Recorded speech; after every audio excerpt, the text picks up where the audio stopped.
waa dugsiga farsamada gacanta ee Ayshaca oo faraha laga qaaday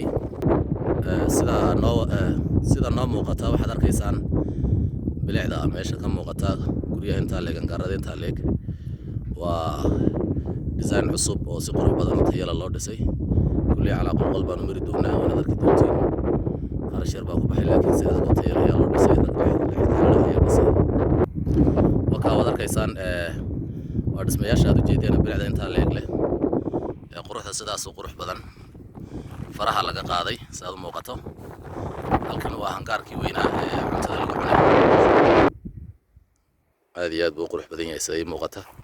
intaas oo quraatay ma aha halkan waa saan idin sheegay waxa weeyaan waa hangaarkii cuntada weeyaan xagan imkaan soo jeesanay halkan inoo muuqda waxa weeyaan waa 24 class weeyaan saad u jeedaan oo loogu talagalay dhinacan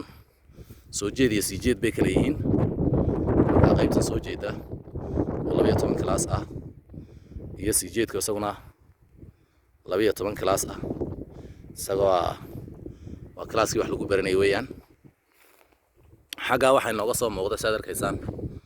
waa hangaaradii waaweyn iyaguna hangaaradii qalabka la dhigay ee mashiinada lagu tababaray ardayda kana quraatay ma aha saydin muuqata dhinacan kale laftirkiisa waxa isagana laftirkiisa jira hangaar kale oo weyn oo hangaar aad u waaweyn ah sideen muuqata oo loogu talagalay in ardayda wax lagu baro oo lagu tababaro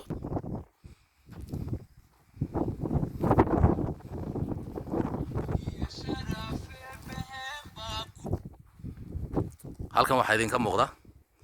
iyaguna waa suuliyadii ardada ay galayeen oo iyaguna kala jeeda waa 6 iyo 6 12 suuliyeen marka iyaguna saasay noqonaysa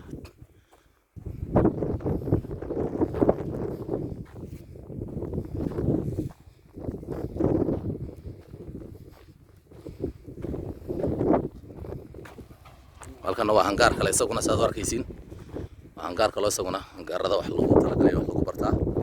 xagan markaan soo jeesano waa classada qaybtii kale ni sheegay ay waxaan la joogaa madax xafiiseedkii waxbarashada ee degmada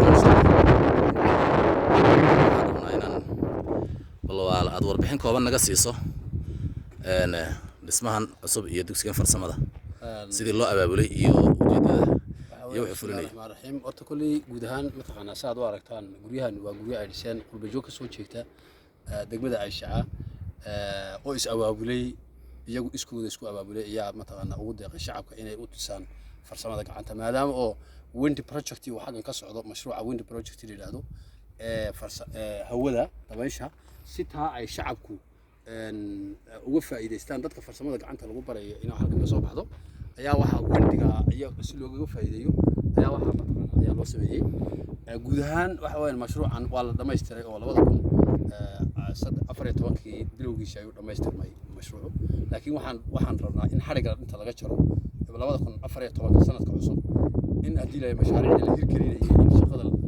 qalabayntiisii iyo shaqagelintiisiiba dawladdu maxaa ka dhiman marka maxaa ka dhiman in mashruucan in lagu daro u baahan mashruucan waxa ka dhiman waxa weeyaan qaybtii mataqaana ay ardaydu inay seexdaan loogu talagalay oo ka dhiman tahay doormigi oo doormiga ama dormitoryga chiefka uu ka dhiman yahay qaybihii kale mataqaana iyo dhalinyartu inay sportiga iyo co-curricular activity inay ku adeegsadaan loogu talagalay way ka dhiman yihiin waxa kaloo ka dhiman in la qalabeeyo oo qalabayntii laftigeeda waa la dhameystiran laakiin qalab marka hantida lagu dhisay hanti kale ka weyn baa ku baxaysa qalabaynta laftirkeeda kulli hantida